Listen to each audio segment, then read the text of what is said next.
Hi, and welcome to whatever episode of Stephen Has Questions this is. Um, as I've mentioned before, and I'm very annoyed that I didn't think to do this, 20 episodes ago, but so I'll have edited them in for those. But um, half the reason anybody does this kind of stuff is for their own self-promotion, and so I will be inserting short commercials for what I do in this. They won't be too long. Hopefully, they won't be too annoying. Maybe you'll find something cool out of it.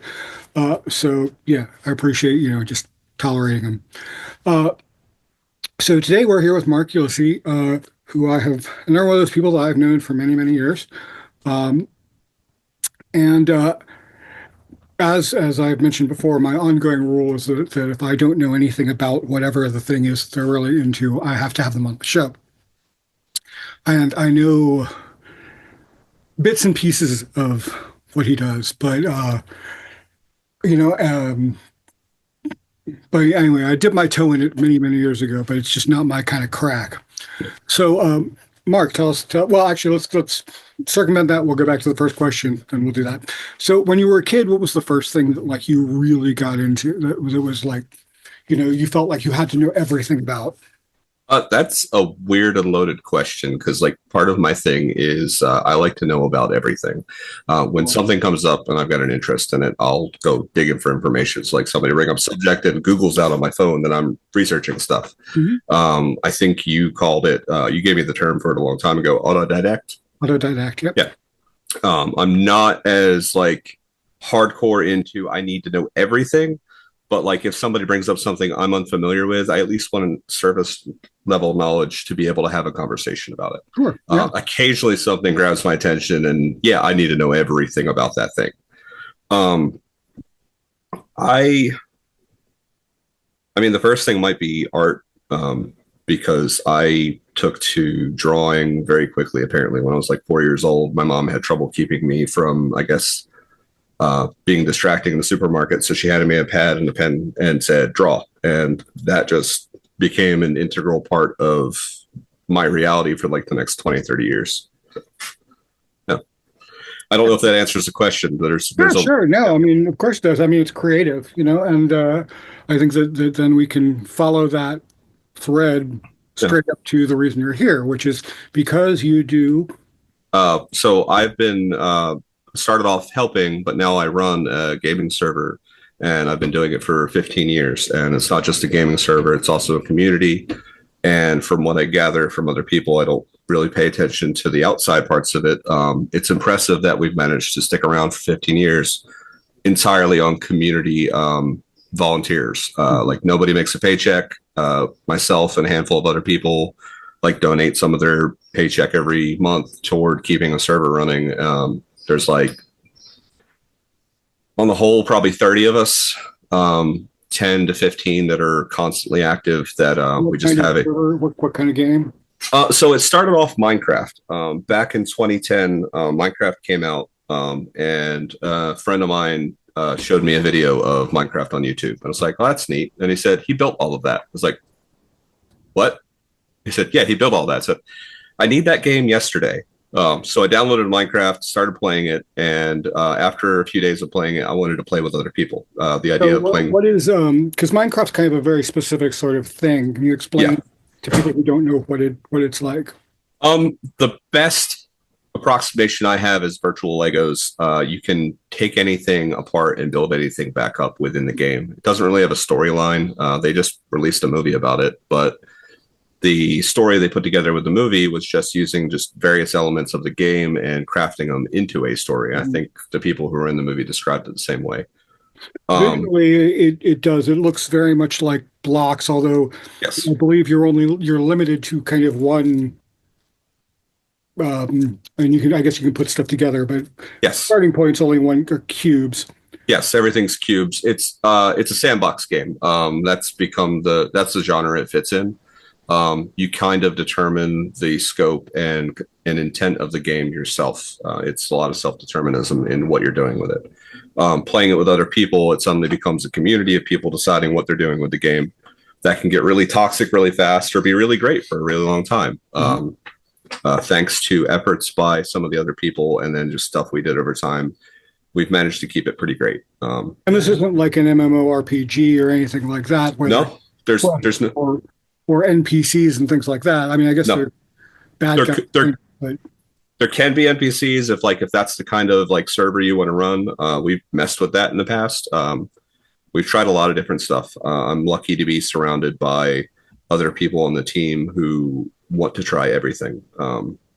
Through this game, we've gone from trying different messaging platforms. So we started off on TeamSpeak, and that's how everybody kept in contact with one another. And then eventually, a lot of the community decided we want to go to Discord.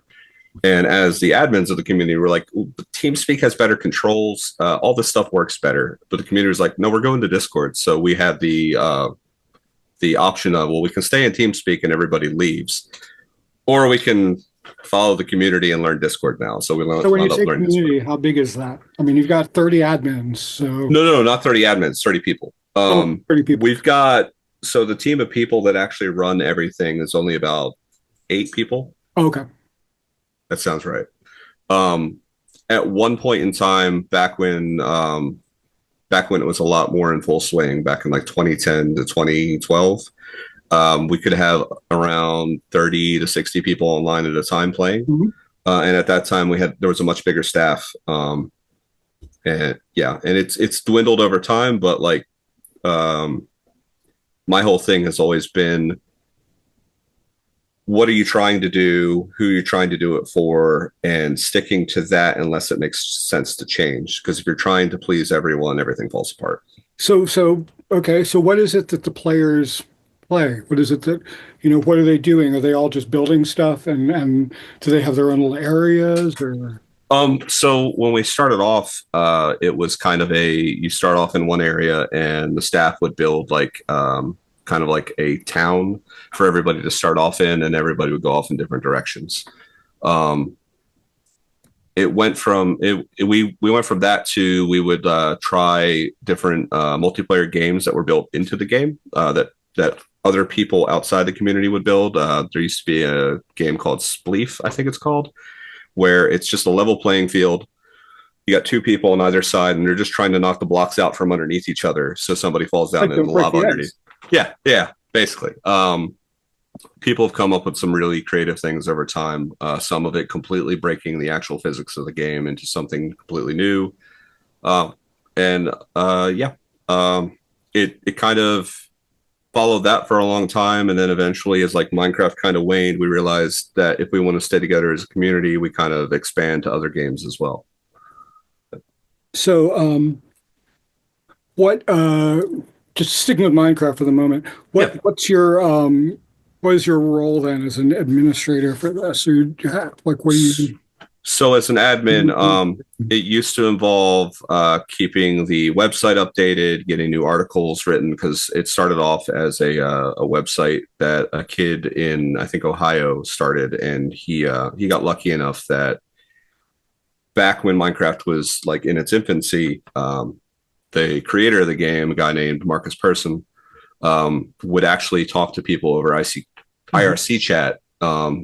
And this kid was able to say, hey, I've got this website that covers Minecraft articles.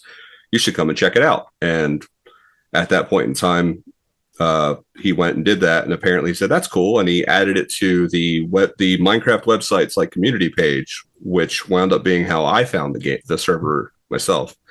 That guy didn't have any interest in running the server.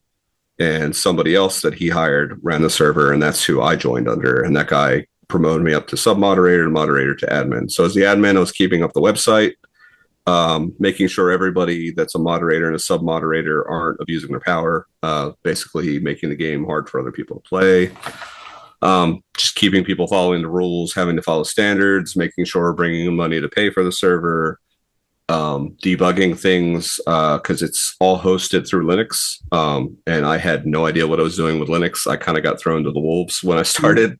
It was a lot of work but it was work that was fun because it was structured and it was problem solving. It was enough work that I actually have it on my resume. I've had it Right. on my You resume know for what? 15 I mean, years. it's a reasonable thing.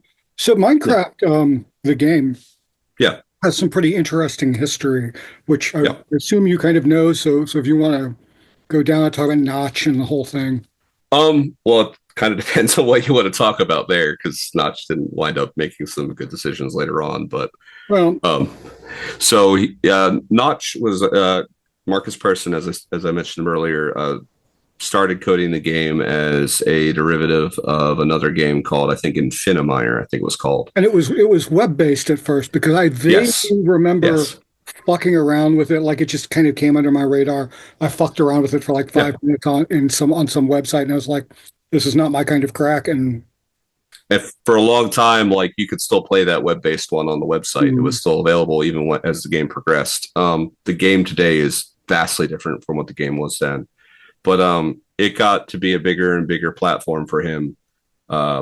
He hired more people and more people over time. It got big enough that like entire podcasts grew up around it. Convention in Florida grew up around it. They wound up having toys as you can buy now in store. Um, there are people whose entire careers were built around Minecraft mhm. that are still in operation today. That was never the thing for me. It was more of a I just want to be in a community of people who enjoy playing a game together, and games that are virtual Legos or anything along that where you're able to build things are apparently my crack. So, Like um, yeah, go ahead. I was gonna say like besieged. Yeah, Mhm. yeah. Um, so he built the game up. He hired a guy named Jeb.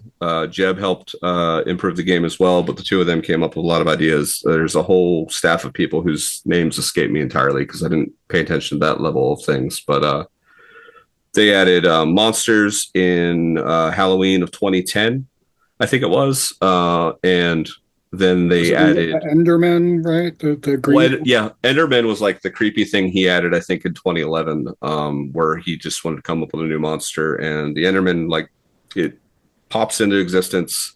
It'll wander around and pick up a block and carry it somewhere else and set it down, which adds a level of chaos to the game.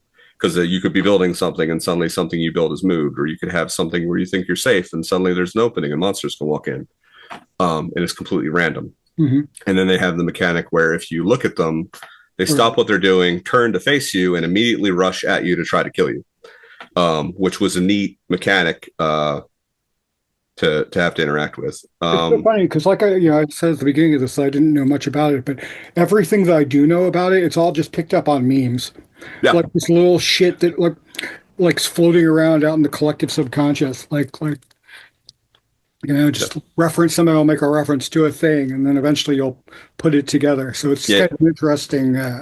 Even if people haven't played Minecraft, they might know what a creeper is, or Right. they've heard the name Steve or something. Yeah, it's I actually definitely didn't know phenomenal. about that, and you'd think I would, but I actually didn't know about that until I saw commercials for it for the movie. Yeah.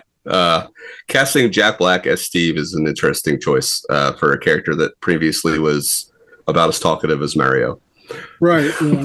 Yeah, I imagine there were that whole thing. Anytime somebody takes this franchise that people love, they're going to have opinions. There's going to be lots of opinions.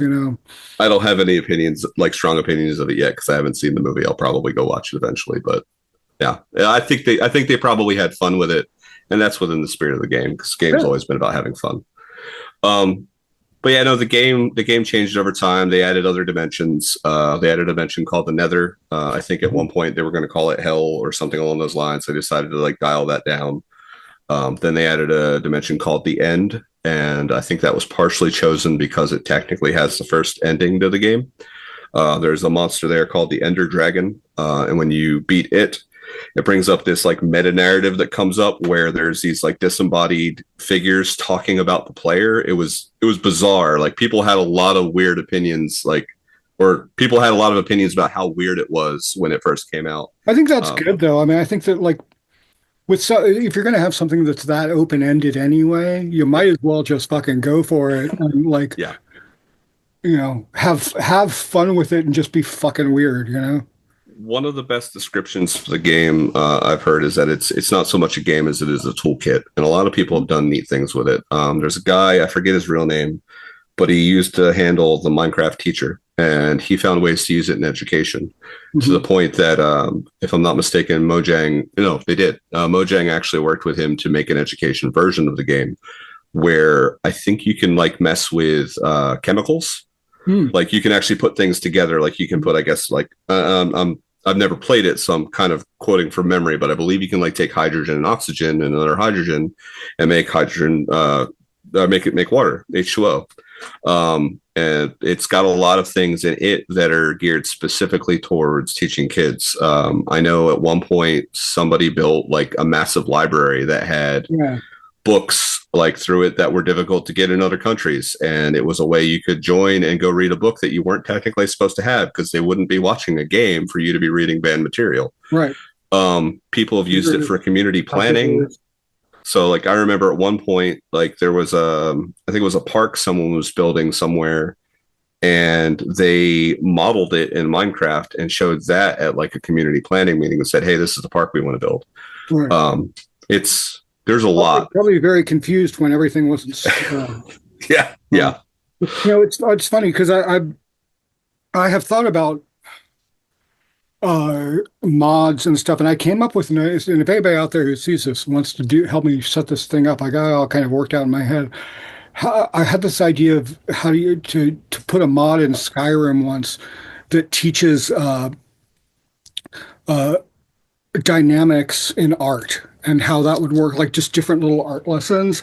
Like if you went to specific places, there would be a frame just standing there, and then you could kind of move and look through the frame, and then there'd be a narration that says, okay, well, this is why aesthetically, this is why this would work better than this other example. Well, that'd be fantastic. Yeah, I thought it'd be really cool, but like, you know, I got enough stuff. I got enough stuff, and I don't do coding. Like you do a lot of things. Like this is just another thing that you're doing. Yeah. Well, this is pretty easy actually, and because it's like I know, you know, this all came about, and I said this in the little preamble on the first episode, but it came about because I'm an insatiably curious person, but I really hate small talk. And I don't do it, but like I can talk for hours about this kind of shit. It's like you make one side pink widgets, cool. Tell me about that, you know?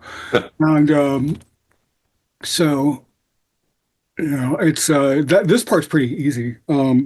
Like I'm kind of proud of the fact that I haven't had any of these where there have been really awkward silences or, you know, people got annoyed and left. Like everybody seems to be enjoying themselves. So, let's see.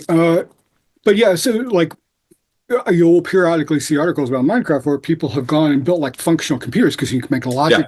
You know, it's much in the same way that you can make functional machines in Lego. Yeah, pretty cool. And you know, I do though remember I was saying this to to somebody else at one point. I was like, I do remember trying to model a DNA helix when I was a kid with Lego, which at the time was very difficult because all we had were the regular little blocks. Now there's fancy stuff, but it'll probably be easier with like Technic, where you've got the crossbars that can go between. Yeah. And then you have the bullshit ones like Lincoln Logs, and Tinker Toys. Like, man, you know, like there seemed to be this potential for that with both of them, but you know, it just never worked. It just never worked. Like sometimes you could make like a little log car, you know, or if you got really clever with rubber bands, you could make stuff and shoot things with the Tinker Toys. I had a lot of those kind of toys growing up. There was one I think was called Robotics, where it was these big plastic things that like linked together with like hexagonal fasteners, and it came with actual motors. Yeah, that you would hook up to a battery pack, and you could like make walking dinosaurs or like something that would pick things up. And and there were the ones with the round.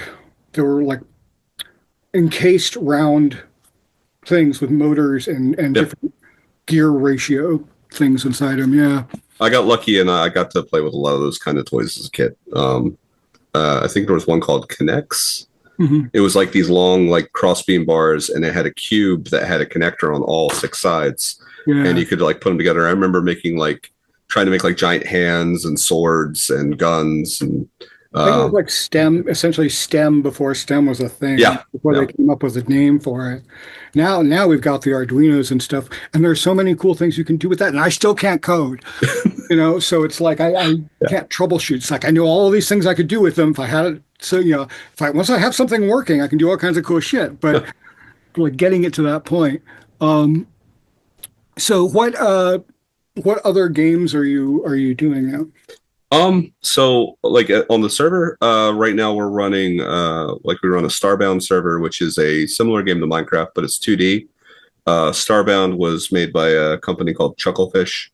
Um, uh, they put it out, I forget how long ago that was now, but there was a game called Terraria, and Terraria was already Oh 2D yeah, Minecraft, much smaller, like yeah. It was like world. almost like a little neon stick figure kind of Yeah, thing, right? yeah, Yeah. yeah, kind of like that. Yeah, and Starbound was like a successor to Terraria, where it did a lot of what Terraria did, but instead of you're confined to one world, Starbound you can go to multiple planets. Hmm. It's got a scope like that is comparable, I think, to No Man's Sky, Hmm. where you probably can't go to every planet in that game. A Hmm. lot of it's procedurally generated. Procedural generation's a fantastic thing when it's done right.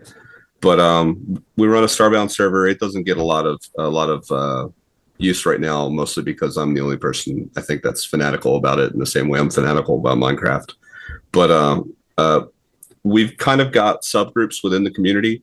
Some of them like to play military sims, so they'll run games like Arma, which is like it's a full-on military simulator where like it actually does the physics of firing a bullet and it bouncing off of walls.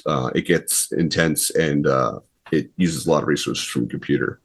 Um, they play games like Pal World, which is that just came out like last year, I think, and it's a Like very like Pokemon. Pokemon-like game. Yeah, Yeah. it's fun. I've played it with them. I try to play all the games that we run as a community at least once or twice. I definitely get used to like trying them out and learning how to run to keep them running. We've run Valheim. Are you familiar with Valheim? Yeah, I have. I'm trying to place it, but yeah. It's the 3D um, kind of low polyish Viking Yeah, game. yeah. It's like a low poly, kind of like a low poly Skyrim kind of. Yeah. And you get dropped off in the Norse afterlife, and you've got Mhm. to go and fight these bosses and collect powers, and you can build a house, and you can farm and fish and all this extra stuff. Um, I tend to like sandbox games. I found, but Mhm. like that like ties all the way back to those have been my favorite games over time. Like one of my favorite first games was Excite Bike on the original Nintendo with the ability to build your own courses. I used to play that on my Commodore. Yeah. Yeah. Um, but let's see what other games we run. We've been running Satisfactory, running a game called Project Zomboid. Hmm. Um, yeah, if it's kind of driven a lot by what the community wants to play. I try to take into account that I have a lot. The only reason the server exists is I have other people willing to pay money to keep this going. Because like this is not a server anybody physically owns. We're renting a server from a Right. company in France, and it's one of those examples where individually we wouldn't be able to have anything this nice unless one of us was willing to shovel out like $90 a month. Hmm. But between the group of us, we have something that all of us benefit from. In So, in and you can run like unlimited number of games on the server. technically, yes, it's with these companies that rent servers out. You've got different examples as far as like what you're looking for. So there's companies that literally service one game, and Hmm. that's all they service, and they make it a like, kind of WYSIWYG. What you see is what you get. Plug in and play and go. You don't have to have any technical knowledge. They'll help you with the basics and they'll help you get going. And then you have ones where it's similar, but they'll run multiple games, but it's still very WYSIWYG. It's very limited in the scope of what you can do with the games, but it's enough for the average user. And then you have stuff like what we're doing, where we have root access to the server. We can install anything within a reasonable amount. Hmm. Um, I think we run some Discord stuff off of there. I know that so the co-admin with me is a guy in Finland named Tom, and Tom, I think at one point was like hosting some stuff on there where he was trying to learn some game programming, and it's we have the resources, we make use of it. Recently, because of the nature of the community now, I try to keep everything as hands off as possible. Mm-hmm. I like adminning it. I like running things as kind of my own game, not in a I'm controlling other people, but more in a I'm learning new things. I'm mm-hmm. getting new skills. This is an interesting thing that keeps my brain active, and it's been great for that. Well, then in that case, allow me to interject my own greed here. Yeah. You should totally set up a RuneQuake server.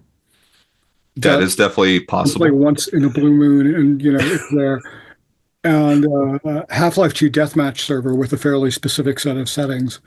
We can definitely discuss that after the interview. Yeah, because there's one specific Half-Life deathmatch map that I really, really love, and because it can occasionally cause the server to have problems, people don't. But RuneQuake is just awesome, and it's rare to actually find an active server for it. So, what is RuneQuake? I know Quake is. RuneQuake is it's Quake, but then you have X number, and I don't remember the number of runes, but they're just like little things that augment what you're doing and how you're playing. I'm trying to think. It's been a real long time. Like an invisibility rune, although that's already baked into the game. But sometimes it's something really weird, like it makes your head giant. But there's also that's fun. I feel like there might be like teleportation or something, but it's pretty weird, and it's got it automatically has like grappling hooks built into it. The thing about Quake that I like so much is that it's so fucking fast, and so that's just one of those, and also I guess it was the first one of those I ever played, but yeah, and it's pretty easy to find a regular plain old Quake server, but particularly with the new version, but now that, but RuneQuake has always been a little bit difficult. I think the last Quake that I remember playing in terms of like a deathmatch sort of thing was original Quake back in, was that 98, 97? Somebody had, like, this was when internet gaming was in its infancy. I remember one of my favorite stories to people is I remember when it was faster to load a Duke Nukem match or a Duke Nukem level that I just made onto a floppy disk, get on my bike and ride to my friend's house and hand him the floppy disk, than to try to send it over the internet. Because if I tried to send it over the internet, I'd be waiting half a day. Right. But I remember there was like a Quake deathmatch mode somebody had made where you could like play as the monsters. So you could spawn in as a knight or as the what were the Yeti things. I'm not surprised, but yeah. It was a lot of fun. Video games have been a pretty integral part of my life, I think. And I used to follow them a lot more closely than I do now. Now I kind of focus on specific games. Mm-hmm. But it used to be I tried to absorb everything about all the games and all the gaming industry. Yeah, we can definitely talk about setting up a server. Mm-hmm. It's just one of those things it would just be nice that if it was there. I tried to do it at one point back back the last real job I had, which was 1,000 years ago, we lived over a computer store, and so I was literally at the time I was plugged into a T1 line because they had a server there. So, that was pretty cool, 15 years ago. Yeah. But and I tried to set up an Ego Likeness Quake server just because I thought it would be a fun thing to do. But it never, again, coding. So, so how does, is there any, I guess the admin stuff, sure, but is there any crossover into real life with any of these games for you? Like, maybe something that you learned doing Yeah. And I can tell you from personal experience, I learned how to make money as an artist because of World of Warcraft. So,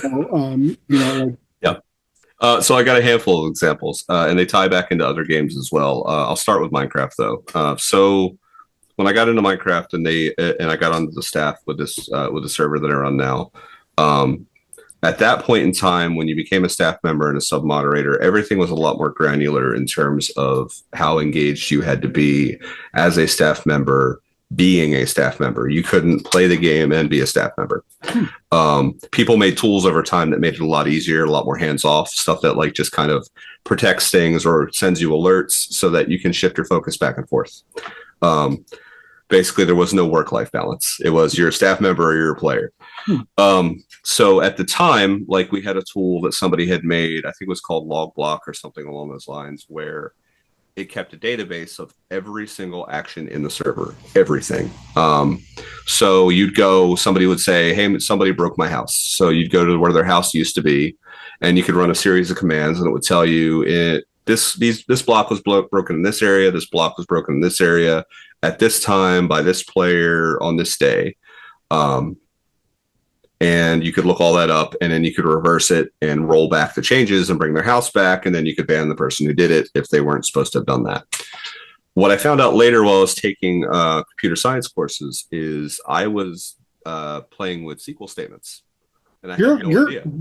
audio is kind of going up and down, getting louder and quieter. That might be me like leaning back from the microphone and coming Maybe. forward. Sorry about that. But no, that what I found out when I started taking computer science classes is that I was messing with SQL statements, and I had no idea. Like it made sense. It was fun to do, but I got into a class doing SQL, and I was like, I recognize this from Minecraft. And then like further on with that, when you're using commands to spawn blocks in, a wood block has multiple variants. So you've got like your oak, you've got your spruce, you've got your acacia and whatnot. And the way the game handles those is similar to crap. I just forgot the term, but it's a basic coding concept that I can't draw to memory right now. But a lot of the stuff I took in computer science wound up being directly related back to Minecraft. Another example of that is much further back when I was a teenager. Living in New Jersey, my brother and I would spend like an entire summer building Duke Nukem levels. Duke Nukem 3D had a really accessible engine called the build engine, where you didn't have to like know a lot of stuff to figure out how to make a level, how to make doors, how to custom program stuff. I actually still to this day have a book on my bookshelf that is the Duke Nukem Build 3D guide that was written by people who actually worked on the game.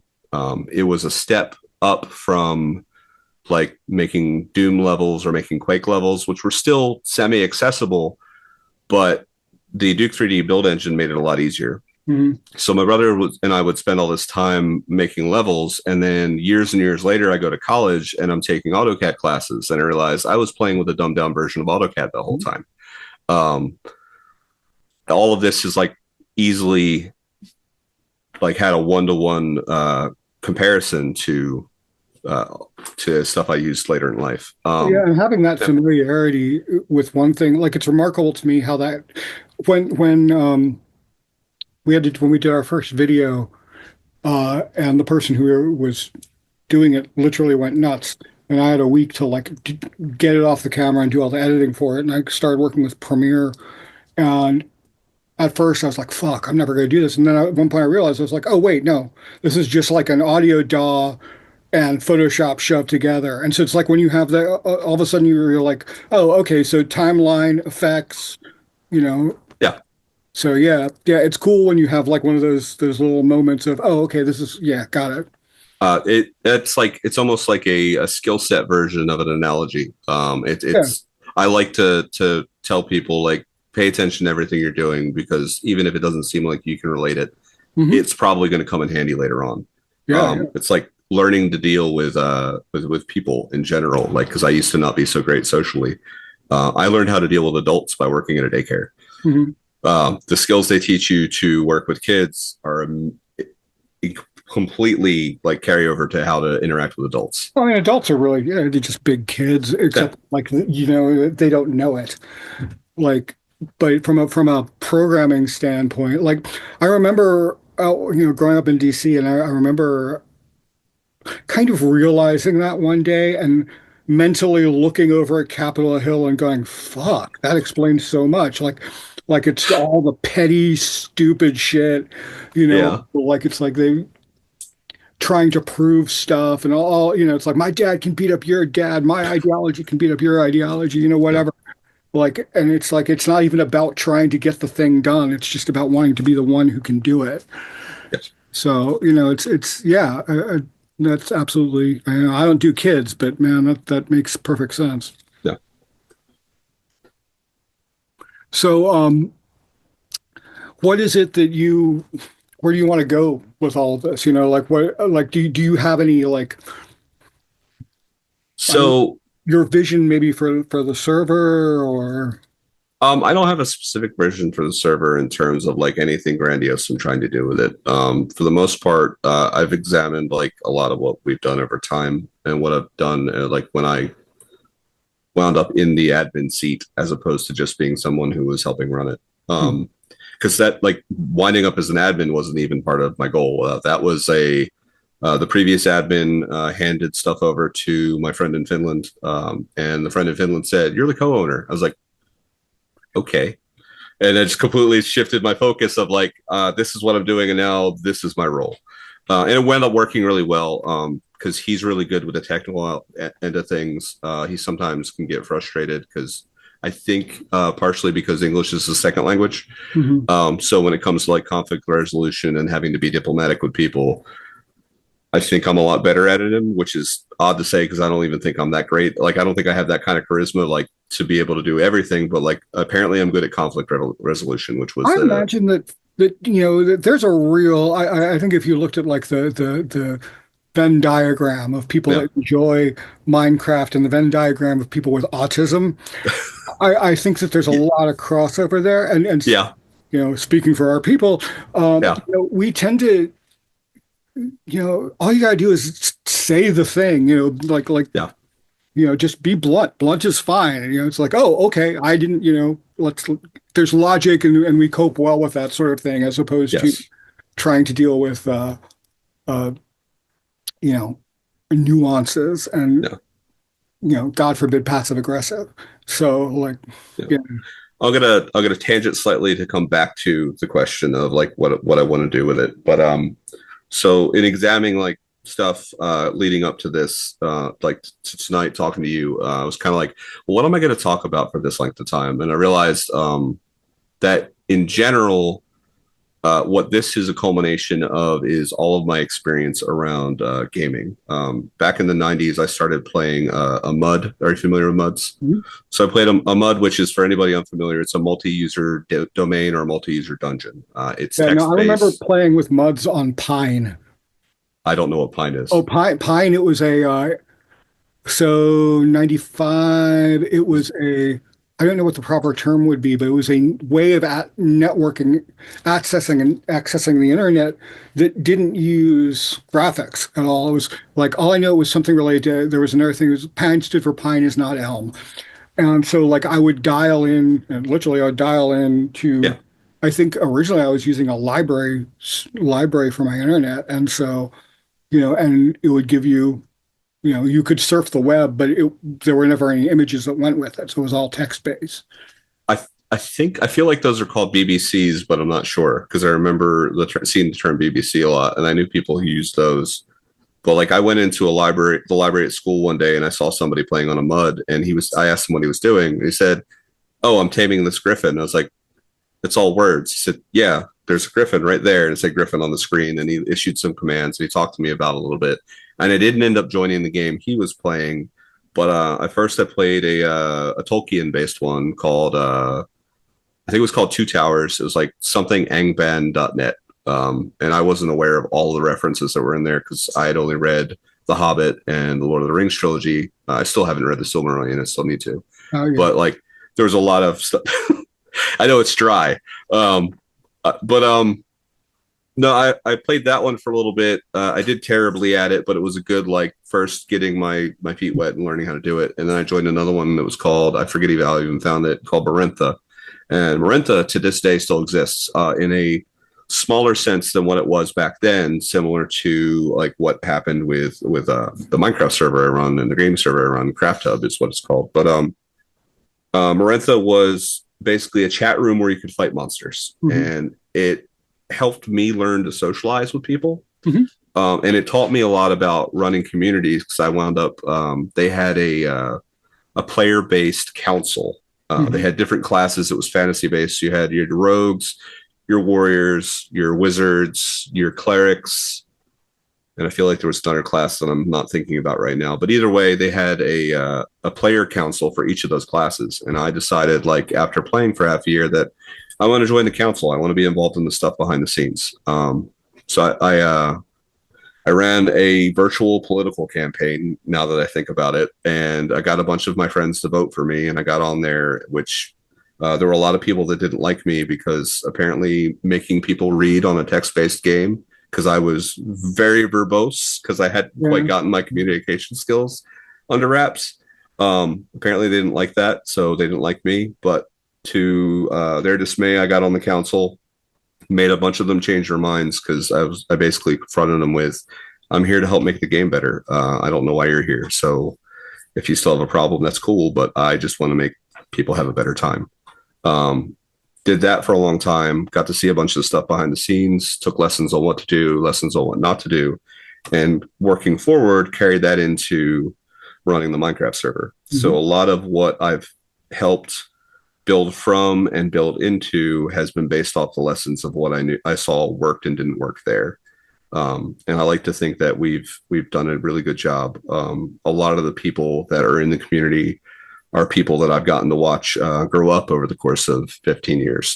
Some of them started as pretty young teenagers, and some of them are now working in jobs that are pretty great and pretty neat. I've gotten to meet a lot of them in person. The internet has been a great way for me to learn to socialize and for me to actually travel out of the country. That first game, Marentha, the Mud, is the reason I went to Australia and then later to Canada. Minecraft is the reason I went to Finland. Hmm. I got to meet the co-owner of the server. I got to attend him and his wife's wedding and spend some time with them. It was a lot of fun. And last year I went to Dallas for two of the people who used to be players who are now on my staff. I went there for their wedding. Oh, awesome. Um, yeah, and one of the other people that's a junior member of the staff looked at me one day, and it was one of my favorite moments. He said, "My online handle is Mechanical Jack, so everybody involved calls me Jack." Similar to people on Facebook call me Ulysses when they don't know my real name. I've got like a bajillion names that I just easily say, "Okay, you know me from here, you know me from here, you know me from here." Um, but he turned to me and said, "Jack, what are you doing to me? I just wanted to play Minecraft, and now I'm going to weddings and meeting people." And that was he was drunk and just having fun, but like that was a poignant and heartfelt moment for me. It made me realize I was doing something right. Yeah, it's always cool when you can, like one of the things about doing this, so many of these people that I'm doing are like people that I've known for a long time. And, the other day somebody said, you offhandedly made this comment a while back and, it really changed how I looked at something, it's crazy that like, I get it when people take something that you make from an art point of view or music or whatever, No, and it kind of does its thing and it goes out in the world and it matters to people because I've experienced that with other music, but it's always interesting when it's some sort of like non-thing, like that you just say and it can go out and matter to somebody else or whatever. I think you do that a lot. Like there's been a lot of things that like you've recommended people do or read or see or watch, and just things you said offhand that I know I've quoted here and there. Oh, One of my favorites is the one with the moment you had with the guy where you were in the bathroom and he looked at you and asked you why you dress the way you dress. mhm. That's one of my favorite to talk to people about. Because like I don't have as extreme an appearance, obviously. So like I don't get the same question, but like somebody else will be talking about their appearance, and I'll relate that to them and say, this looks like a really good way to look at things, and this is why I'm so much in favor of people being who they are and being comfortable with who they are. Yeah. Uh, The story that goes along with this is we were on tour and somebody stopped me in a restroom at a rest stop and he was like, "Why do you dress that way?" And he was polite about it. And so I just turned to him and I was like, when you get up in the morning and you make yourself look the way you do in your head, that's literally all I do. And it's never to prove a point. It's never to do anything other than this just happens to look right. I was talking to somebody one of these recently, and I was saying how it wasn't until fairly late in the game, like almost I think may have been even after high school, that it ever occurred to me that people there's clothing that is made to help you be popular, like with this goal, like that you buy it in hopes that it will help you homogenize and be, and like that literally never occurred to me as a thing. Like I just kind of dressed the way that made sense to me, and looked the way that made sense to me, and if people didn't like it, oh well, like, but I recognize, I'm kind of the stereotypical only child. So, I never, I just didn't learn those lessons, and it was never an issue for me. Like I never, that kind of popularity was never important. Yeah, I kind of had to like figure out the how you present yourself to people thing in a roundabout way. Somewhere in my early 20s, I decided I wanted to do away with all decoration. Hmm. And what I didn't realize I was doing was I was making myself a blank wall, Hmm. which made it harder for people to talk to me. And I Hmm. wanted to talk to people. And then in my late 20s, I was like, oh, I created my own problem without thinking about it. So now, like, I wear more of the things that I like to wear, but I'm mindful about like what those are and what those might say. Yeah, what they say. Yeah, Yeah. absolutely. Yeah, So because like, we all tell the world how to interact with us. yeah, One of the things that's nice, I think, because of I mean, my look is so worn in over, it's not dramatically different than, when I was a kid in high school. And, but it's also not something that's like off the shelf. And so there's a difference with how people react to me versus how people would react to, say, a clutch of goth kids wearing kind of trip clothing or whatever, or Killstar or whatever, because it's like they already have a frame of reference for that. yeah. But having a frame of reference for me is a very different animal, um, which is nice because they tend to not, I'm not going to say anybody gives me shit because people don't give me shit. It helps being 6 foot, 2 or whatever. But, like it's still something you're aware, particularly where we live, which is very rural. Um, damn, oh, I remember what I was going to say. A number of years back, I was at Walmart, and this guy actually was this kid, and he was making comments or giving me shit, and I just turned to him and I was like, "Listen, so here's the thing. I'm 40 X years old, whatever it was at the time, and I was like, and I look like this, which means one of two things. One, I am a complete fuck up, and just somehow, whatever. Two, I'm really, really good at something." It's like, and you can figure out which.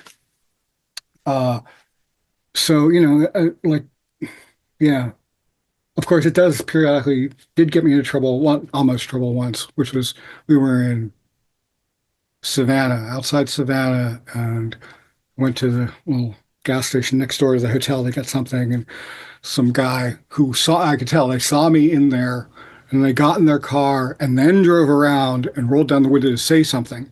And it was so funny because as I was coming out, he just kind of goes, "No, like his heart wasn't completely in it." And I'm sorry, what was that? And he was like, "What's up with your hair, man?" And I was like, "Oh, yeah." And I was just like, I keep it shaved so I don't give your mother a rug burn on her thighs." And just walked off. And the direction the car was facing, in order for them to like come back around, and I don't think they had the sand to actually just get out. Uh, so they had to like drive around. And by that time, I was like all the way back, essentially at the hotel, and I was like, "There's just no way you're going to be able to make that and find me again." Uh, so that's me being stupid, um, and I try not to do that very often. Uh, but although all my jackets have built-in pockets specifically made for extendable batons, just because we load out in the middle of the night. Yeah. And so And you're all over the country. yeah, and we're all over the country. Thankfully, the funny thing is that even in the South, like if you roll into someplace dressed this way, Yeah.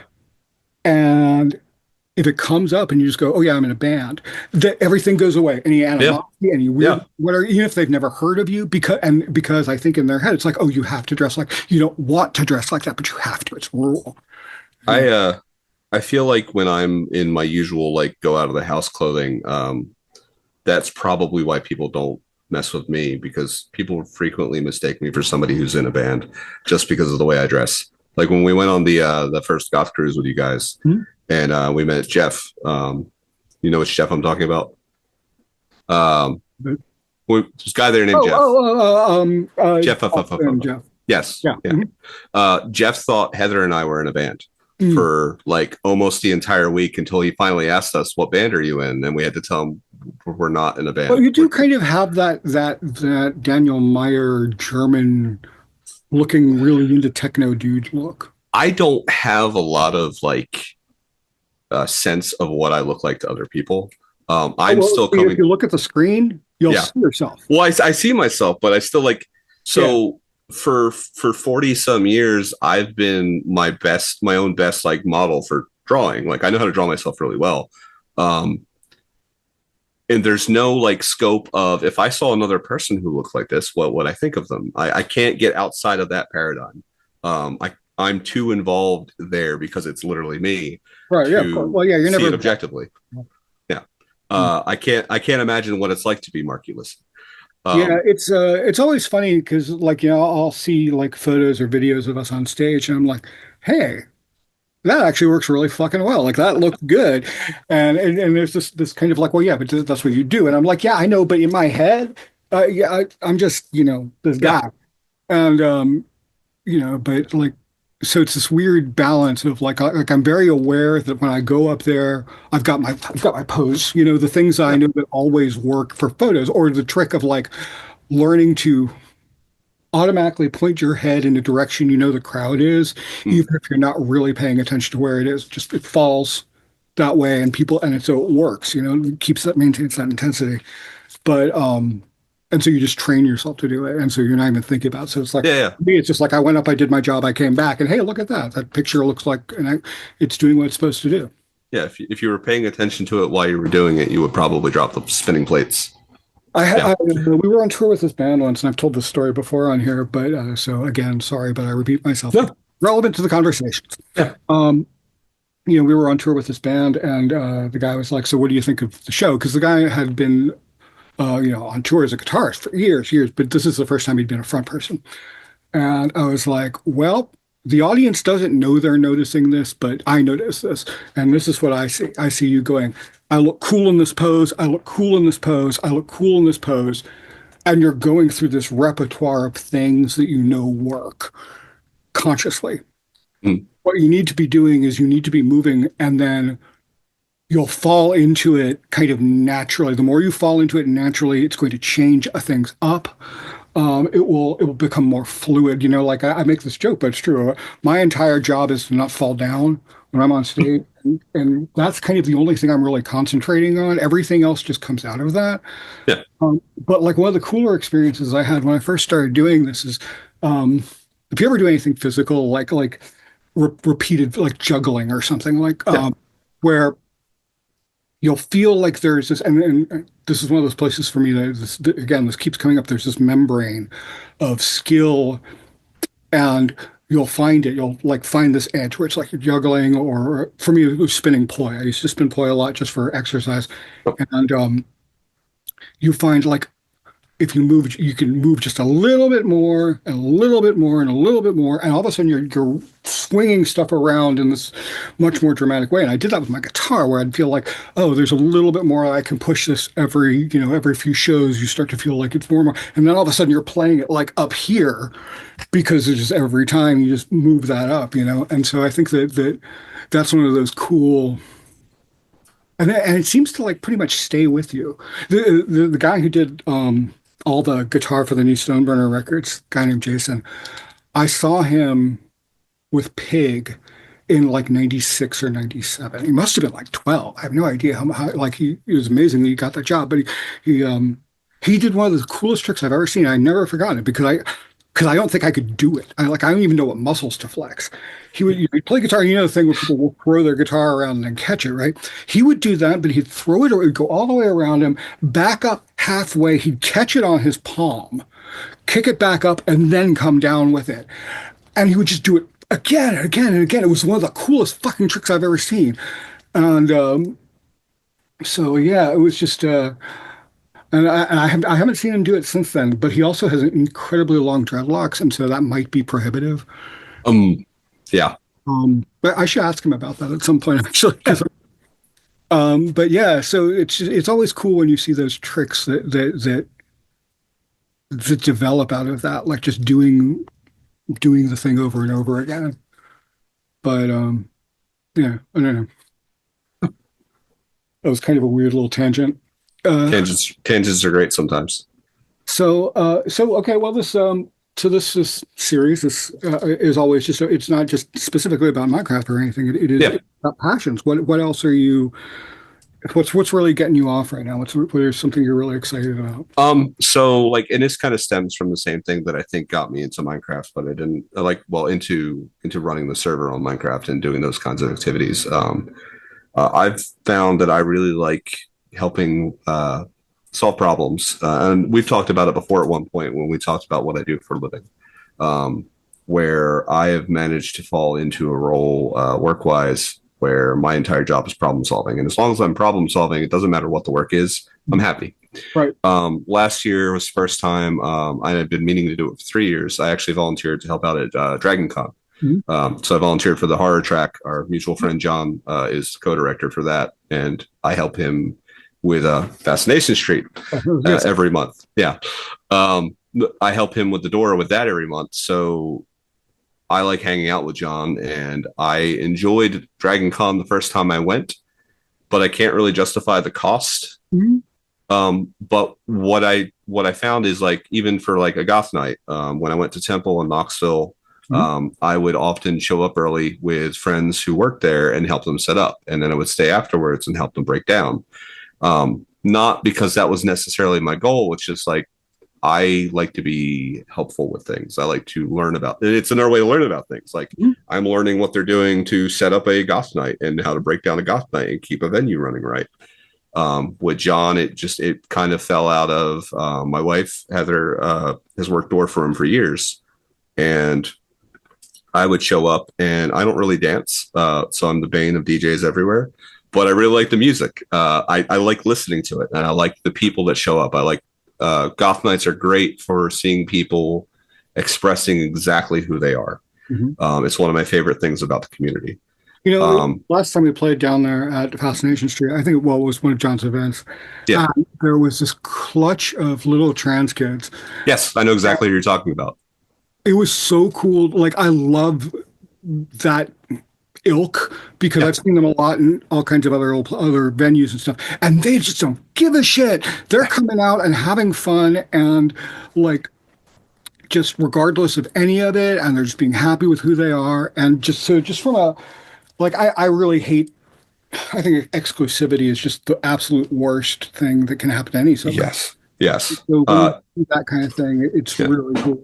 Yeah, I want to let you know that you made their night when you commented on their looks. Oh, Like, that's good. yeah, we talked about it after the fact. You like that's why I know exactly what you're talking about. One of them is one of Heather's coworkers at Heather's other job, but so yeah, I volunteered at Dragon Con last year for the first time, and I didn't really go to any panels or anything, but I had a blast just like helping run things and helping learn stuff. I hung out with I was on the horror track helping with the door with that and basically following John around and doing whatever, being a gopher. I'm good at being a gopher.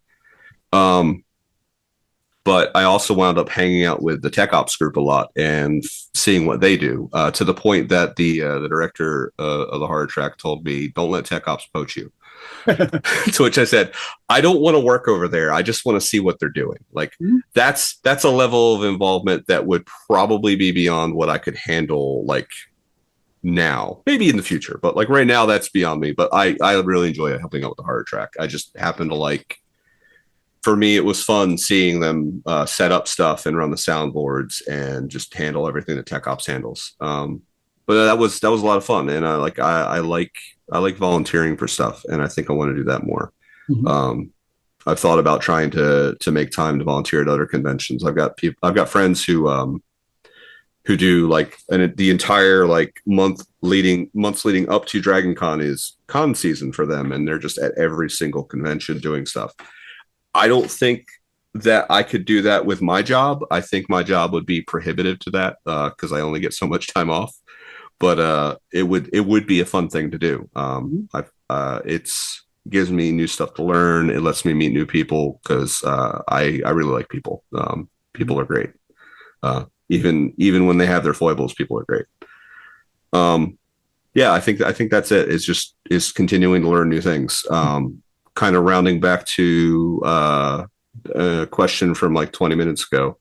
That's kind of like with the community. I just want to keep the gaming community alive as long as I can, because being able to keep a group of people together and not tearing each other's throats out for 15 years is something to recognize. I've seen a lot of communities fall apart. Yeah, I am, even though I don't do the club thing locally as much as I used to. I mean, for years and years and years, I was DJing every week or whatever.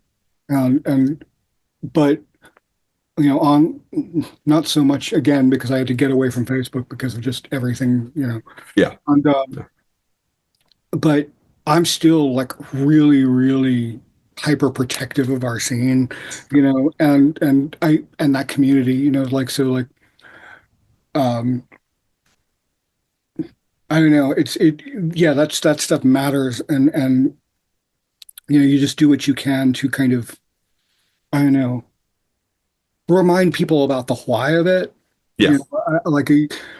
I think as you age and you can kind of step away and see things more from a distance and see the places where like somebody is like, okay, that may be really well meaning, but you're also doing this. And, you know, like I don't want to have to be like that guy with that stuff, but in certain situations, I think it's important to, if nobody else is stepping up, kind of like, hey, not make this about you and make it about all Yeah. of us. You know? Yeah. Or That's an important thing. That's a really important thing you just said, was like it's not about a single person, it's about an entire scene. And the people who keep it about the entire scene and work together with other people, I think they're the ones that are doing the best with all of it. Outside of it's the right thing to do, they seem to be the ones that are succeeding. It's been one time, and this girl walked by with like plastic things and a cape on or something like that, and you're like, there's kind of this weird instinct, it's like, you want to make fun of it, but that chick is having the time of her life.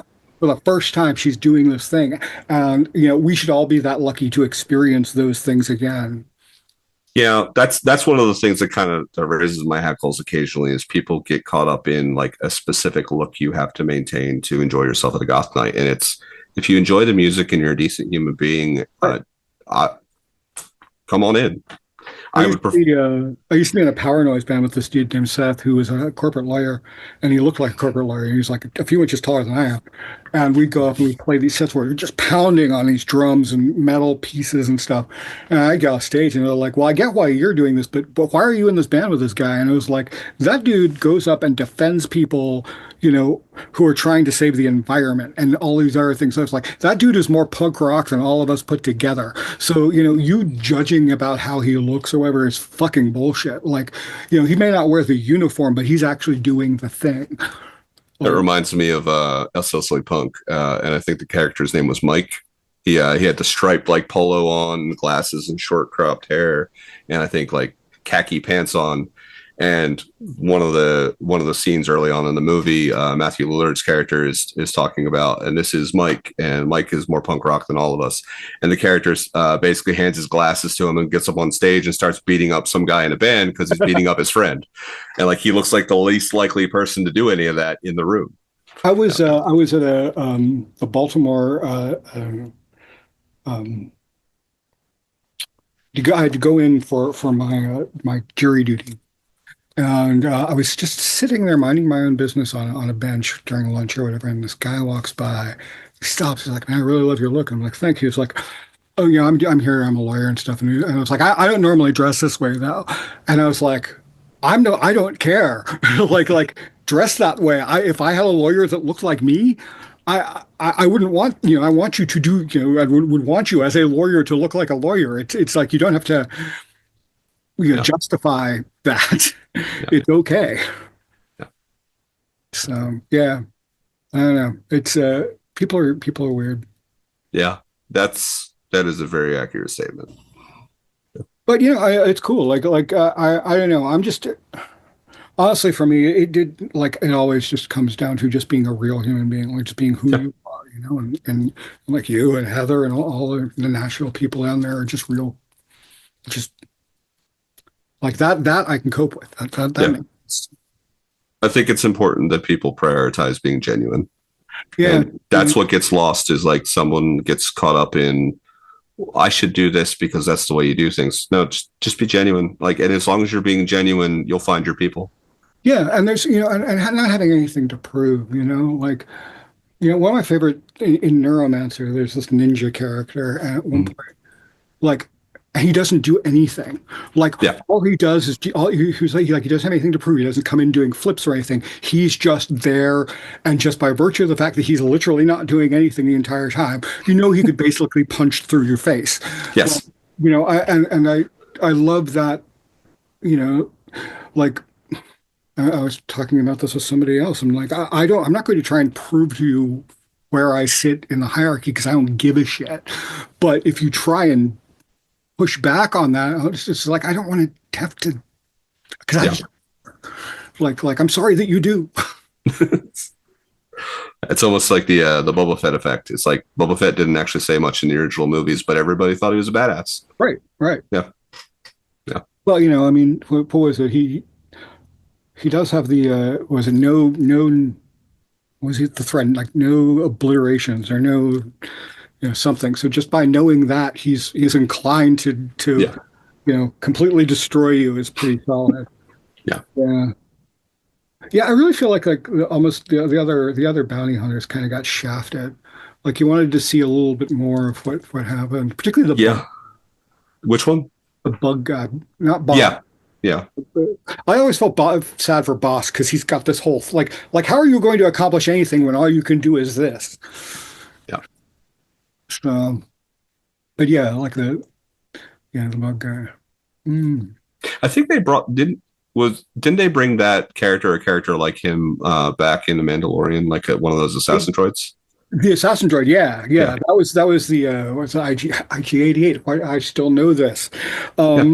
and yeah, and that was a whole arc because he had the whole thing going Yeah. on, and they turned him into the nanny, which was Yeah. Yeah. but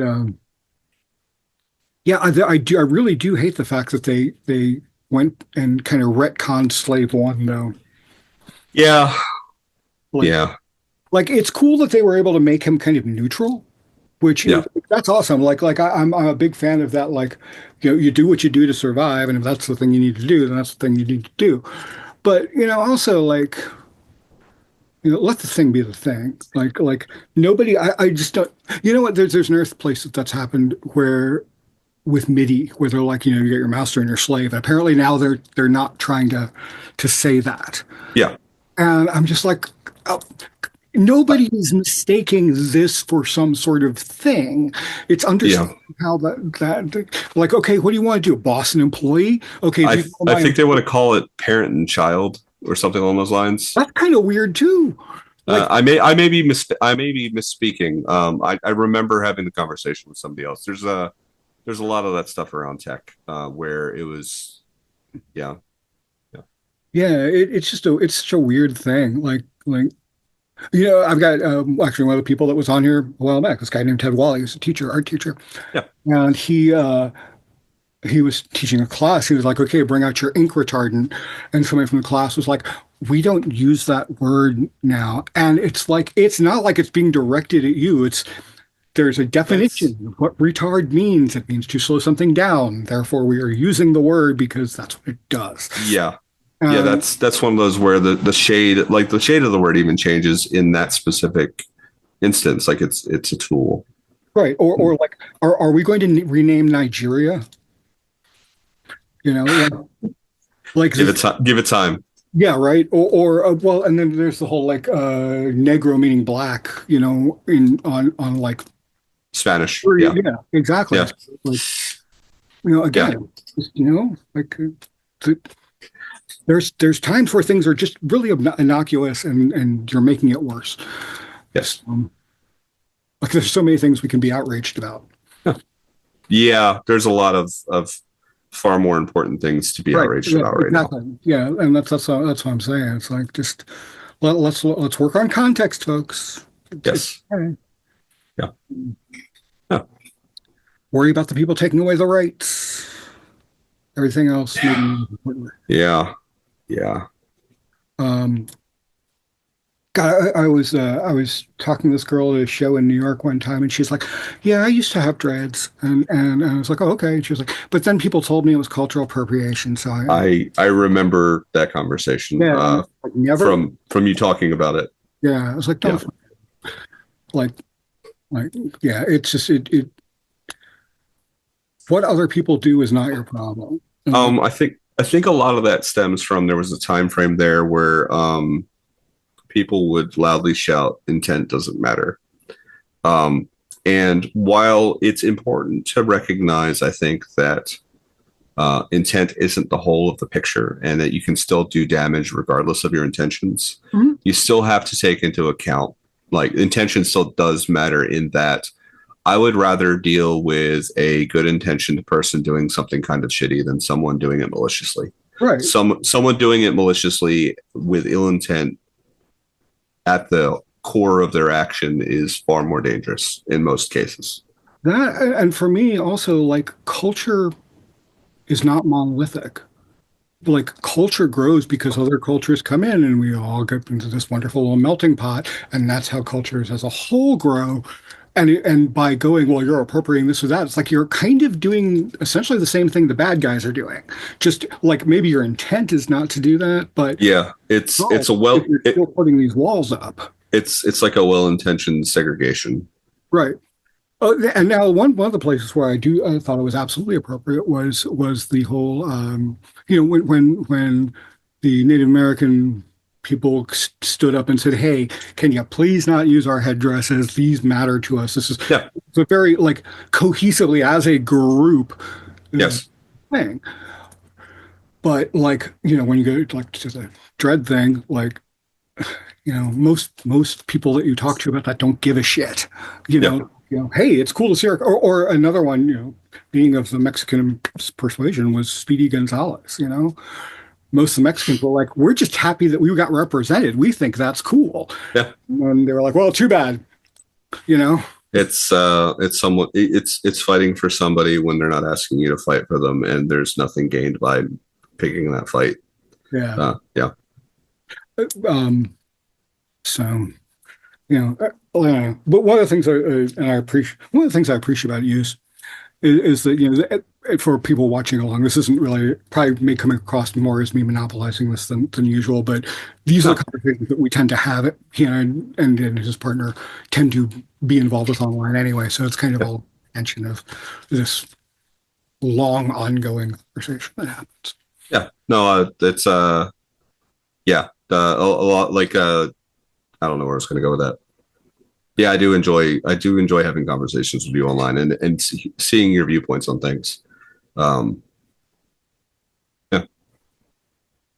Well, it's nice. I'm in this very like lucky position where I get to go out and I do this thing, and I'm so happy that it seems to attract people that I really tend to believe our fans are smarter than your average bears, and certainly more often very interesting and well-rounded people. It's like we may not have the most fans, but we have some really cool ones. So some of the better friends I've made have been people that I've met through being mutual friends with you guys, like Nathan. oh yeah, I met Nathan because he and I like wound up commenting on each other's stuff on some of your posts, and then one day I reached out. I was like, "Hey, I tend to try to meet somebody in person before I send them a friend request, but we keep talking back and forth. You want to be friends on Facebook?" And he's like, "Yeah, same thing for me. Let's do it." And then again, just one of the most genuine people you'll ever meet, and yes, yeah, which is awesome. And he's a good foil for me since I tend to be pretty egregious, and he's much in the same way Don is. Like he's very caring and real, has empathy, whereas I tend to just be like, I'm just going to roll right over. Well, let's not I, worry about the empathy and let's just get the thing done. I So think you have a fairly decent version of empathy, even if it's not come by honestly. You seem to care about people. I do also, but a lot of it for me is there's this flow chart, this Terminator flow chart that pops Yeah, up. And so it's like I want to continue to do these things. And I do generally like people, but there's a kind of like, okay, here's what you want to say, and here's how we're going to figure out exactly what not to do, why you shouldn't. So we're yeah. going to come down to here and be like, oh, okay, cool. That's going to help everyone. It's going to be, if it's the nice thing to do. I had that talking about learning how to deal with people. That was definitely one of my things I really had to learn when I was younger was just maybe how to say the thing. Yeah, yeah. I had to figure out how to talk to people because like I knew that I liked people. I mistook myself for an introvert for a very long time. This is completely tangenting off topic, like from the original topic. But no, I used to think I was an introvert, and then I dated a girl who I thought was an extrovert. And the difference between the two of us was she was very charming, could get anybody to do anything. Not really an exaggeration. Mhm. But we would go out dancing, or we would go out to a dance night. She would dance. I would just hang out and talk to people, or hang out with her. Um, and then she would have to spend a few days like away from people Mhm. because it drained at everything out of her, not the night itself, but the human interaction. Mhm. Whereas I could go to a goth night every night of the week and I get all my energy from that. Like interacting with people is great for me. And it gave me the realization that she was the introvert and I was the extrovert. And she was a charming introvert, Mhm. a charming and charismatic introvert. And I was just a socially awkward extrovert. Right. So my own lack of skill set, the brand of autism I got lucky to get, just made it more difficult for me to interact with people because I had to learn how to talk to people. Right. Um, and the combination of interacting with people online, playing video games, running servers and everything, working in factories, because that's what I do. I work in factories and have for 20 years, which is generally a lot of people around you, and you have to interact with most of them. And uh, yeah, all of that just kind of force booted me into figuring out this is what you can say to people and this is how you can talk to them. And practice and fail, practice and fail, practice and fail, practice and oh, that works. So if you had to make Yeah, an observation about that to yeah. to people who might still be figuring it out, what would you say to them? Like, what would you suggest as just like little, maybe do you have any, I don't know, could you distill any tricks or tools down? That's a difficult one. So I learned how to like a lot of what I learned to talk about people was I figure out what I believe. I did a lot of work on myself growing up where I would listen to people more than I would talk. Some of that was kind of a fear of rejection thing, and some of it was just I just didn't quite know how to communicate. A lot of my communication at the time was art and music because that was a way to communicate without using words. But the thing that helped me a lot was interacting with people online because I could type out what I wanted to say, reread it, maybe make an edit, and then send it once I was confident in what it was. And I kind of use the internet in a way that is different than the stereotype, where when people talk about communication on the internet, they talk about how people use it as a mask, Mhm. as a way to be a worse person Yeah, than they would be in real exactly. life. Like, Um, I can remember all the way back to the first Yahoo chat room that I joined in the 90s and how genuine I wanted to be because I wanted to interact with people. I just didn't know how. right, And I've always treated the internet that way. Like if I say something to someone, it is something I would say to them face to right, face. yeah, exactly. So all of those interactions online in text were just practice for how to figure out how to say those same things out loud to people. The other stuff is like I don't quite have the I'm gonna pick on Nathan a little bit. I don't have Nathan's ability to just like break the ice with anything and talk to anybody like out of the blue. Like I haven't cracked that one yet. That's still there. But what I have figured out is compliment something somebody's wearing or ask them about something they're wearing, but be genuine about it. Like don't Yeah, just do it for no reason. But like somebody's wearing a shirt, say nice shirt. Somebody's wearing a ring you think is cool, say nice ring. Say cool shoes. those are great icebreakers for talking to people, and it's a big part of why like I dress the way I dress now. Is like I get a lot of comments on a necklace that I wear. I'm not wearing it right now, but I've got a coyote tooth necklace that I bought in Louisville, Kentucky. I like coyotes. I thought you were going to say, I don't know why, but my ADD brain went off and was like, I have this necklace that's a human finger. And I really want that to be the thing. That would be. I mean, that would be a conversation over. We do have some human vertebrae that we could do, but yeah, anyway, sorry, just no. I used to have a wet specimen necklace. Unfortunately, I lost it when I went on that trip with Nathan to Disney World. It was just a vial with an octopus tentacle on it. And a friend of mine that used to live in Florida had a bunch of them. She sold them, and I bought one from her. And it was one of my favorite necklaces. I am actually still sad that I lost it. yeah. But I would get comments on that all the time, and that could lead into conversation. It's just when somebody speaks to you, unless it's like a thing where everybody's in a rush, if somebody stops to say something, that's an opening to talk to them and just figure out what to say to them. And just, I think, be genuine, and people seem to like to hear about what people like. I will say that I have occasionally like rambled on at people about Dungeons and Dragons, and their eyes glaze over very quickly, including people who play Dungeons and Dragons.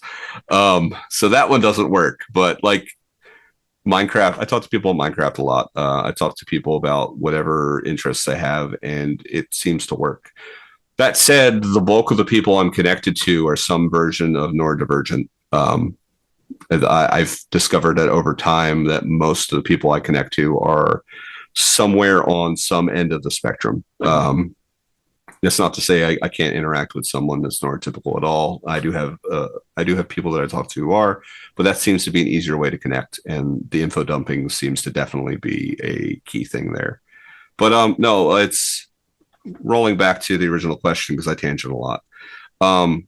That online interaction and practicing what I want to say, I still do kind of like a mental version of that. Mm-hmm. Like I will go over stuff I've read, concepts I have that I'm trying to examine, and like turn them around and rotate them and look for weak points and chinks in them, just so that I'm confident in what I believe. And that confidence in knowing what I think, what I believe, helps me just be comfortable with just like rattling it off. Like I have found myself saying things that I didn't consciously recognize that I believed.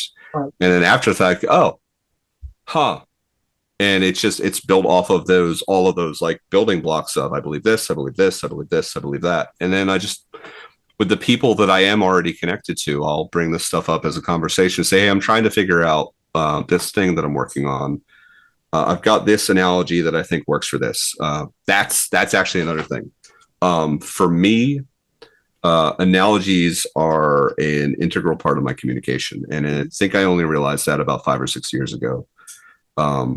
I was reviewing some conversations I'd had with a former boss, and he told me that I was really good at taking a complex subject and breaking it down to somebody in a way that wasn't condescending. And I thought you and Nathan should have that conversation about that because he's also very, very good at it. Yeah, it's definitely a skill to build. Figuring out how to tell somebody something and recognize that they're not understanding, and not be demeaning about it, like, and not even come across as condescending at all. That's I don't know how I built that up. It probably is just like an inversion of my own desire to learn about everything. Mm-hmm. I want to know all the things about all the things. Mm-hmm. So I am always eager to have somebody explain to me how something works. So I try to turn that on its head and help other people learn about how things work. And plus, on top of that, I learned a long time ago, if you can talk about a thing to someone else, you're just reinforcing your own learning. Mm-hmm. You're learning that thing so much better by explaining it to other people. Yeah, absolutely. Yeah.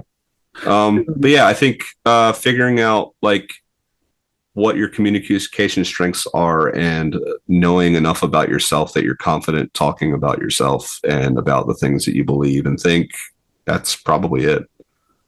Yeah, when I was in school, one of the, we went to school in DC and we go to the galleries and as part of the whole thing. And at one point I realized I was like, if I'm going to do this, I need to be able to actually really articulate why I like a piece of work or why I don't. And so I made this kind of pact with myself, like for the next year or however long, like anytime I had a strong opinion about something, strong feeling about a piece of work or whatever, I would have to sit there and try and go, okay, why? What is it that you're responding to? And which has ultimately just resulted in me being very opinionated. But knowing who you are, it allows you to kind of I don't know. I think like, new conversation is kind of like being lost at sea, and so knowing who you are allows you to have some sort of point of reference, if nothing else. One of the tricks I learned just because like so we'll go and we'll play a show somewhere and there'll be people there floating around and I'll be just milling around before the show or whatever, and somebody will be there and they'll kind of like you get this like, oh, okay, they want to say something, want to talk to you, and but don't know what to say because they think you matter in some way that they don't realize you're just this big nerd. Um, so like I just learned I will literally just start monologuing about whatever I'm thinking about at any given time. And it could be just, like, so my favorite thing about the one beside Pink Widget, and I'll just start talking to him about whatever just happens in my head. And that, either opens up a door for actual conversation, uh, shows them exactly why they don't want to be talking to me in the first place, or, but it at least gives, it's you're trying to do something, from like, because there are certainly times where it's like you're near an artist that you really like or has really mattered to you. It's like, what do you what do you say beyond thank you? Like Yeah. there are so many times where it's like, man, I either really I need to say thank you, or I want to have a very, very in-depth conversation about these specific aspects that you may not even remember doing. Yep. And so it's a weird sort of like being on the other side of that, definitely a weird sort of thing. And we've always done our best to like be as accessible as possible with people. But it's still like shockingly not everybody's on our Facebook page. And so, they don't know that. They might just see us as these, I don't know, something beyond that, and like, yeah, cool, that's my job when I'm up there, but when I'm down here, it's like I'm just, I don't know. I've got like three separate things related to that. The first one is interrelated, like talking to artists. I got really lucky when I was a teenager.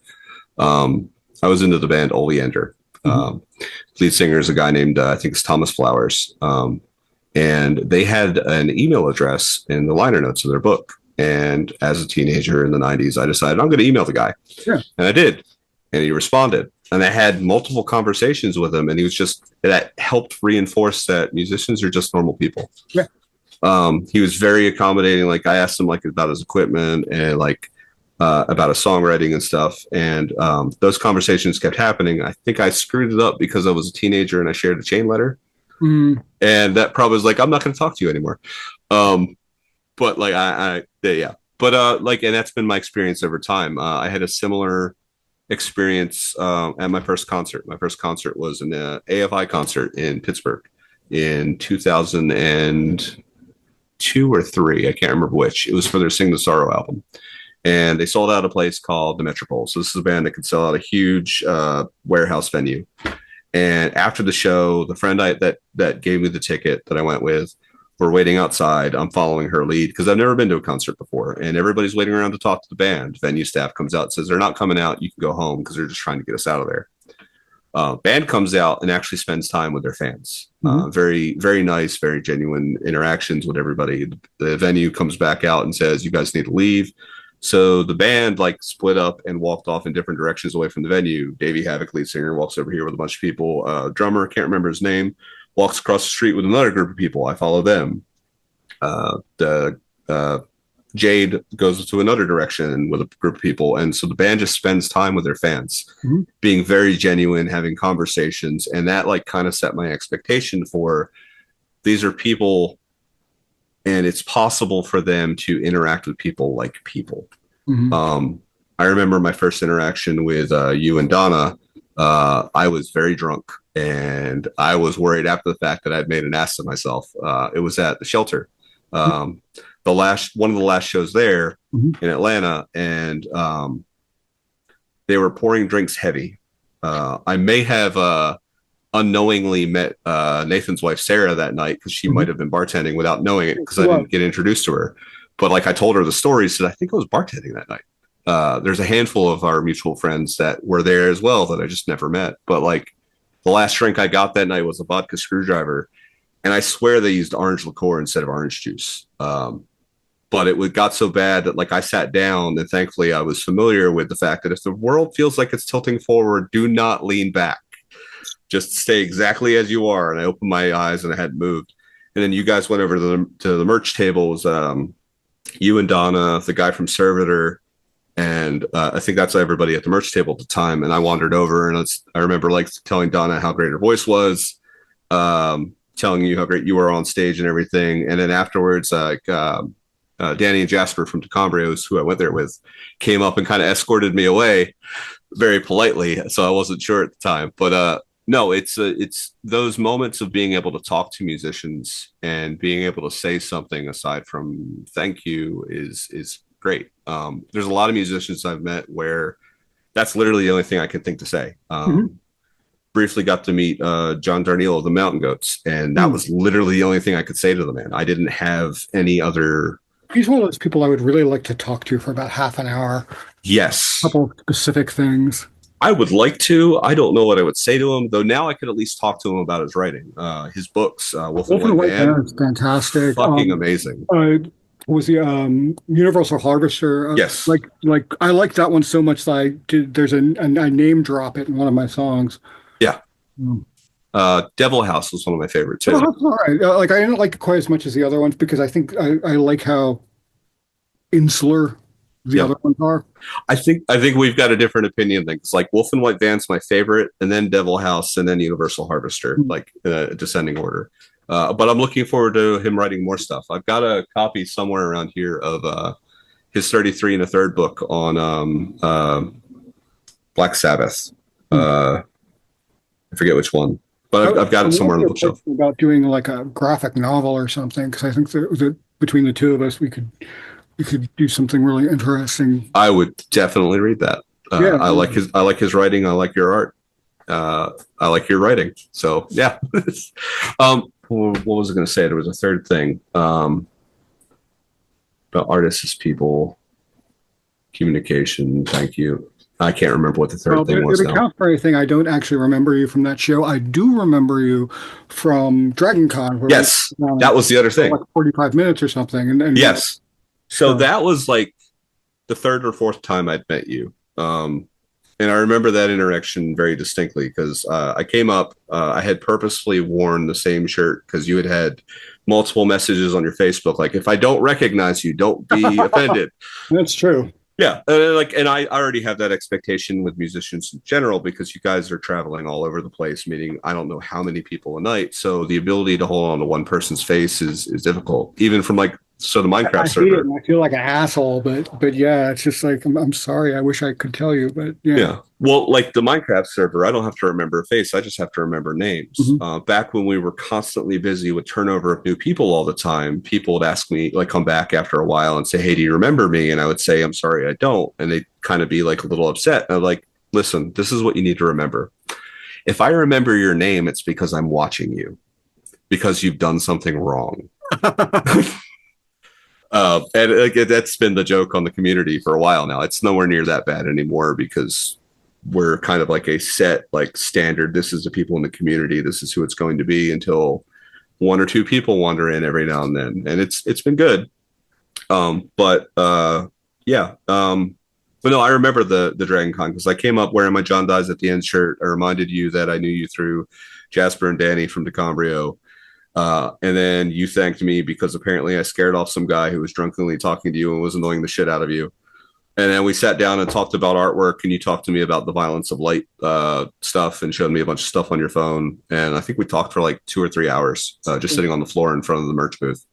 Yeah, that was a good time. And then I took the photo with Mike, and Rick came in the background. And then when you saw the photo, you asked, "Why does Rick look like a tomato?"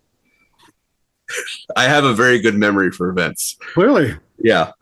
Um, yeah. No, it's I think it's important that people remember that artists and celebrities and everything are still still just people. It's important for them to remember it too. Yeah, yeah, that's the other end of things, and that's like a friend of mine a long time ago had a lot of different celebrities that she was fond of. One of them being Henry Rollins, Mm. and Henry Rollins came to either Johnson City or Knoxville for one of the shows, and I had the time to go, and I know she had the time to go. It's like, hey, you want to go see it? Maybe you can talk to him afterwards. It'd be cool. And like her whole thing was she didn't want to meet any of her heroes because she was worried about them disappointing her. Mm. I've been disappointed by a handful of people here and there. It's been unfortunate, but I've met so many more people that have just been great people to talk to. You and Donna, Andy Dean, Mike, Rick, are all people that I'm glad that I've gotten to meet. And I really like how close knit and small in an accessible way, but large enough to be like spread all over the world. Our scene is. It's been a fantastic experience. Yeah, yeah. It's and and the flip side of that too, and just something for people to keep in mind if they do meet, people, somebody that they really like. People do have bad days. I mean, like, Yes. the last thing any of us ever want to do is like try and have people talk to us or talk at us after we've just driven 12 hours and then we Yes. do the thing. So that's always kind of a weird position to be in. But and you hate it because like you can get short with people and I think even Donna has talked about like how she got kind of snappy with somebody one time and then had felt like she was like I had to go back and like we just got there. I was very tired. Sorry. Yeah. But I think that's like keeping a sense of scope about what activities people are doing and like how much they're traveling and how far they're driving and like what they're doing with their time. It's like people like it's great to meet people, but at the same time, if like you're doing a cross country show and you are finishing up and then you've got to leave like 5 hours later to make it to the next show, you don't really have time to stop and talk to people. And it's like, yeah. Although then you do get weird shit that happens. Like we were playing this show somewhere and loaded out, got in the van, and this guy comes up to like it was a fan or he was very young. He was like, "Hey, can you drive me home?" And I was just kind of like, "No." Oh, so there are periodically just very weird stories like that. And I've got such a really good one. Like I don't think is necessarily appropriate to tell. no. Here, but yeah, so it's like you do have to really kind of be careful about keeping what you're doing in mind and line. Yeah. So, Yeah. So go ahead. Thank you so much for this. Yeah. Did you have anything else you were going to say? I have no idea what I was going to say. Okay.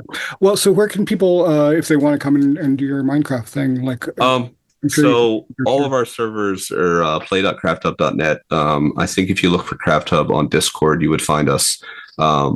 It's not always populated, but it's always in my sidebar. So when I see people pop in, I hop in and see how they're doing. I think my Minecraft server needs updating, so it may not be joinable at the moment. But didn't they just drop a big graphic update? They dropped a big content update, and they're about to drop another one. They added a new monster to the game called the crap. I'm doing terrible right now. They added a new biome. I think it's called the Pale Forest, and this tree monster. And spoiler, don't listen to me now if you want to be surprised by game engine like game mechanics, but you can't kill it outright. Like if you attack it, apparently you can drive it into a state of suspension. And its heart is hidden somewhere nearby in a tree, and you have to hunt that down and break it. They're getting weird with some of the mechanics. That's cool. Yeah. Big immortal ant. Angry immortal ant. Yeah, and it blends in because everything is kind of monochrome in that biome, so you can't even use like difference of color to pick it out. So seeing it coming is difficult. And then like I know they're doing some new content. There's a monster in the nether area called the Ghast. It's this big floating octopus thing that spits fireballs at you. And they're adding in like little dried out ones that are like little baby ones in biomes where you can find them, you can pick them up and then take them back to the overworld, rehydrate them because like that's a thing, and then they become friendly, and Hmm. then you can fly on them through the air. I just found out about that like 2 3 days ago. Yeah, the game's in constant development. But yeah, if you search for Craft Hub on Discord, I believe we come up. The only other Craft Hub I've ever heard of was a crafting group um, that has existed as long as we have, and they're the reason we can't have crafthub.com. Hmm. We have crafthub.net. Yeah. Other than that, I'm on Facebook as Ulysses Tyler's. If you're a decent human being, I like people. Uh, Ulysses Tyler's is not my real name, but that has more to do with my work not being able to find me because I don't want to have certain kinds of discussions with people I work with. Right. Yeah.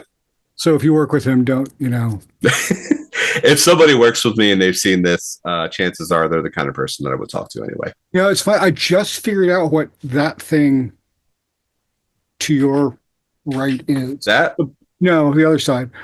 No, I know what that one is. The microphone. Oh, that. Yeah. Oh, Because from it's 2D. So from here, I was like trying to figure out if it was some sort of weird fan. I was going to ask you about because it looks like kind of a weird biomorphic box fan. That's about here, yeah. you know. Oh, that's neat. And I just now saw it for what it was, which is pretty. Yeah. But like this entire time, I've been Trying to figure out what it is. because if you Uh, look at it like that, it is like it almost looks right, but not quite. yeah. So yeah. All right, great. Well, I don't know if there are going to be any big changes for you, but my hope is to start getting these up towards the end of April. I'm Okay. going to put them up all at once, but if there is, let me know and I'll put it in with the text or whatever Okay. for it. But yeah, thanks for doing this, and Thanks for having me. I hope I didn't monopolize it too much. Oh no, no, no. I mean, like as far as I see this, is it's a conversation between you and I, but it's for the people who are watching the Oh, podcast. yeah, but also like it is it's been interesting because there have been a number of these where it's just been very much just this back and forth conversation.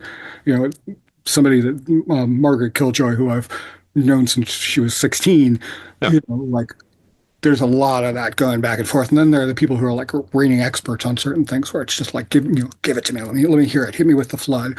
You You know, know. I watched the episode you sent me as an example Yeah, of what to yeah. expect, and like I thought it flowed really well. I Good. enjoyed it. Good. Good. Yeah, I like it because yeah, like I said, they're part of the reason is to let people know what I do, but also it's like I just enjoy like the excitement when people have it is infectious to the point that I want to be able to talk about it too. So, but anyway, yeah. So thank you very much. Yeah, thank you. Right. So as always, you can find prints, original artwork, T-shirt, tarot deck, whatever else we're selling at any given time at egolikeness.bigcartel.com. You can find all the latest news about stuff, egolikenessband.com. We are on Bandcamp, egolikeness.bandcamp.com. Stoneburner is stoneburnerofficial.bandcamp.com. All of my projects are under Wolfcore Records. So it's wolfcore-records.bandcamp.com or stevenharcher.bandcamp.com, etc. We're pretty easy to find. You can find our books on Amazon. We're published through Raw Dog Screaming Press. Ego is currently on Metropolis Records. Stoneburner is currently on Cop International. And we're also pretty easy to find on the social networks where they're under our names. Stephen Archer, Donna Lynch on Facebook. We're on Instagram, Ego Likeness, Art and Music with little underscores between each letter or between each word. And then Donna's got us on Bluetooth. Donna's got us on Blue Sky as well. This is like the fifth of these I've recorded, so this is the one I'm using.